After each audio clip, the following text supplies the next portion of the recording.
El rock es sin duda el género más controversial y sonado de la historia de la música, generando mitos que se han quedado en la memoria colectiva de millones, unas repetidas hasta el cansancio, otras escondidas y en la sombra. Por lo que ante tanta incertidumbre, hoy platicamos el iceberg del rock en su último episodio.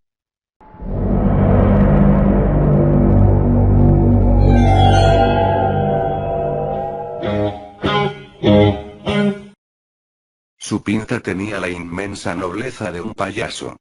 En los años 60 del pasado siglo, llamaba la atención con sus camisas de mangas anchas y sus pantalones de campana, como se estilaban entonces. Lo que no se estilaba es que esa vestimenta tuviera más colores que un cuadro de Van Gogh y, sobre todo, que alguien tocara la guitarra como él la tocaba. Había nacido en Seattle, Washington, en noviembre de 1942. Y desde crío decidió que su mundo iba a ser la guitarra. Empezó tocando en cualquier parte. El sueldo era de risa, pero no había garito que no convirtiera en su casa. En uno de esos garitos lo vio Linda Kate, la novia de Keith Richards, y se quedó con la boca abierta. Intentó que lo contrataran unos managers importantes, pero no lo consiguió.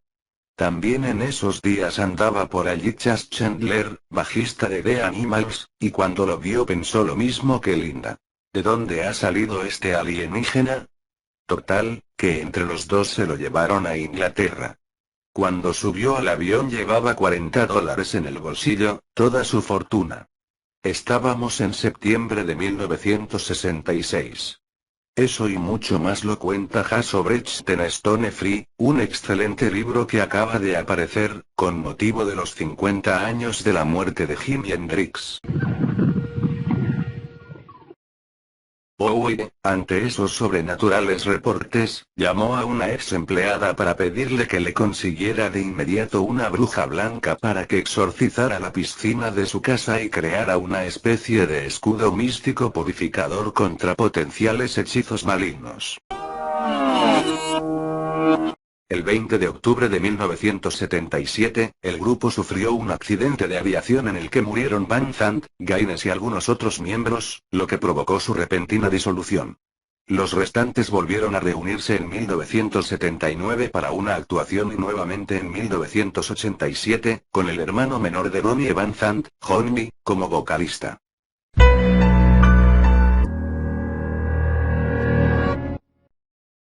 En 1967, los Beach Boys disfrutaban del éxito. Un año antes, el brillante Pet Sounds había conquistado el mundo y generado una sana competencia musical. Si Pet Sounds fue la reacción de Brian Wilson al Rubber Soul de los Beatles, Sgt. Pepper's fue la reacción de los Beatles a Pet Sounds. Todo ese éxito no era ajeno a Stan Locke, Los Ángeles, 1949, aunque en él el talento se había manifestado de otra forma. Con 2,05 de estatura, era el baloncesto, y no la música, su sendero en la vida. Una reacción similar a la de Frank Zappa tuvo Jeff Lynne, líder de la ELO, después de que se le acusara de introducir mensajes subliminales en su disco de rock sinfónico El Dorado. A Simonyi. A Lynne no le hizo demasiada gracia la acusación y decidió contraatacar a lo grande, abriendo su siguiente LP con Fire on High, cuya obertura mezclaba siniestras voces al revés, arreglos propios de una película de terror y fragmentos del Aleluya de Händel, todo ello pensado para aterrar a los censores. Aunque los mensajes ocultos, cómo no, eran totalmente inocuos, el inquietante pasaje musical debió de causarle pesadillas a más de un aterrado cristiano. Hasta generaciones de hablantes de ruso más jóvenes que no recuerdan el periodo soviético están fascinados con la historia de Víctor, el rebelde, que se puso al lado del pueblo contra el sistema. Muchas de sus canciones tienen un claro subtexto político que llaman a la desobediencia e instan a los jóvenes a ignorar a las autoridades y a que tomen el control de su futuro. Janis Joplin fue encontrada muerta en su hotel en Hollywood un 4 de octubre de 1970, después de realizarle los estudios correspondientes, los investigadores determinaron que había sido un accidente por una sobredosis de heroína, pero sus amigos cercanos creen que eso no fue lo que pasó y que hay algo raro en el caso que alguien está intentando esconder. Llega un momento en la vida de un hombre en la que debe cumplir con sus deberes cívicos. Así lo entendió Elvis Presley cuando, a fines de 1957, recibió la carta que lo convocaba a hacer el servicio militar obligatorio. Estaba en la cúspide, se había convertido en la estrella más grande de su generación y era el ídolo de la juventud, pero decidió hacer la conscripción como una persona normal. Fueron 2 años, entre 1958 y 1960, en los que el rey del rock hizo una pausa en su carrera para servir a su país.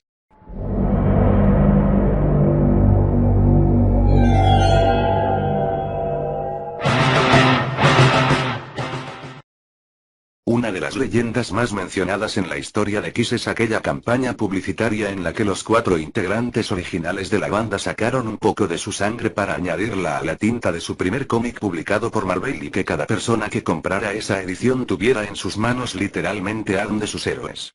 Suena fenomenal, ¿no es así?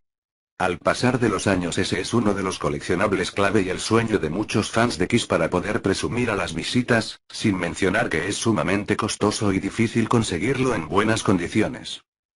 Lamentablemente, quien posea ese cómic, tiene en sus manos uno de los mayores trucos publicitarios y pero no sangre de Kiss. El movimiento del black metal noruego es el segundo movimiento del black metal, que tuvo su origen en Noruega y Suecia en los años 1990. Este black metal noruego lo crearon un reducido número de grupos los cuales sus integrantes eran muy jóvenes, se conocían entre sí y tenían ideales comunes. Algunos de estos músicos se hicieron llamar Inner Circle, círculo interno, aunque otros rechazan este término. El black metal se hizo conocido por la gran cantidad de delitos y muertes violentas relacionadas con este movimiento, apareciendo en diferentes medios de comunicación como la prensa periódica, revistas, programas televisivos de todo el mundo, no solo por su inusual violencia sino porque estuvieron respaldados por una ideología que los justificaba. Estos hechos violentos incluyen varias profanaciones a cementerios, amenazas de muerte a sacerdotes, 2 asesinatos, un suicidio, y la quema de varias iglesias monumentales e históricas.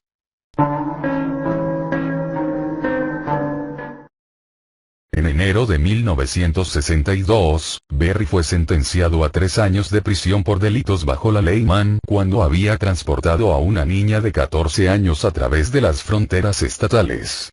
El ex líder religioso estadounidense fue arrestado en virtud de la ley Mann en septiembre de 2008. Number 9. Es la teoría de la conspiración que empequeñece al resto y es una mezcla de todas. Asegura que los Illuminati son los supuestos amos que controlan el planeta y operan secretamente tratando de establecer un nuevo orden mundial.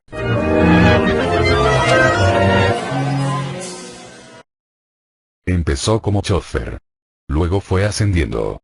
Lo han llegado a usar de mostrador ambulante porque sus sacos extra large tenían bolsillos que servían como apoyavasos. Una década casi al lado de los Beatles. Al final del día, Mal volvía a casa y hacía anotaciones en un diario íntimo donde también pegaba fotos de la convivencia. Nada o muy poco se conoce del archivo de Mal Evans. Por alguna razón, el material se dio por perdido cuando Evans murió a manos de la policía.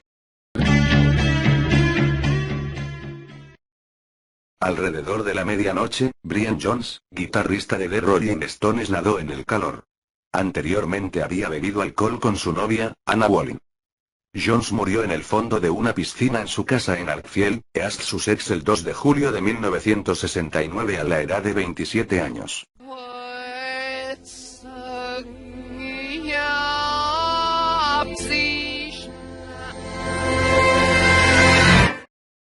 Dicen que algo diabólico se había apoderado de Led Zeppelin a mediados de los años 70, la banda parecía maldita. Jimmy Page y Robert Plant vacacionaban en la isla de Rodas con sus familias. El 3 de agosto de 1975, Page dejó a Plant y su familia pues había escuchado que la abadía de Thelema estaba en venta. Jimmy Page no podía dejar pasar la oportunidad de comprar otro lugar donde había vivido Aleister Crowley, su brujo de cabecera.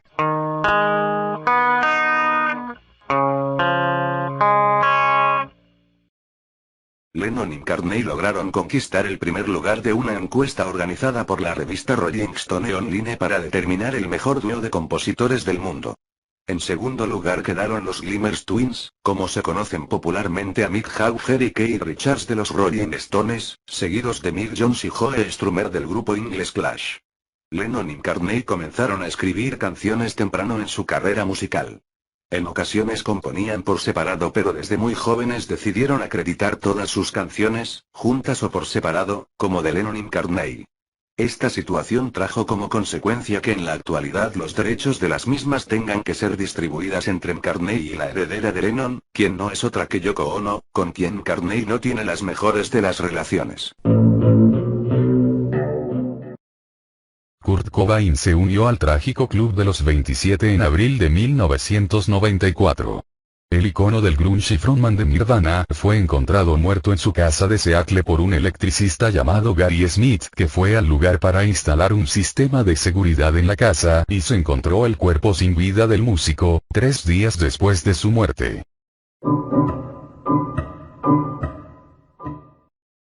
El 31 de julio de 1975 es recordado como el día más trágico para la música irlandesa. Ese día, los miembros de la entonces aclamada Miami Show Band, conocidos entonces como los Beatles irlandeses, regresaban a Dublín, Irlanda, tras dar un concierto en Banbridge, Irlanda del Norte, cuando su furgoneta Volkswagen fue detenida por un grupo de hombres uniformados.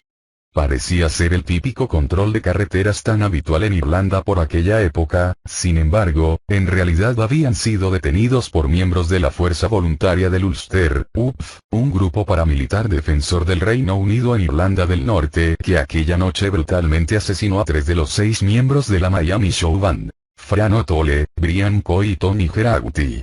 Los paramilitares, que aparentaban ser soldados británicos, primero colocaron una bomba sobre la furgoneta y tras explosionar abrieron fuego contra los miembros de la banda.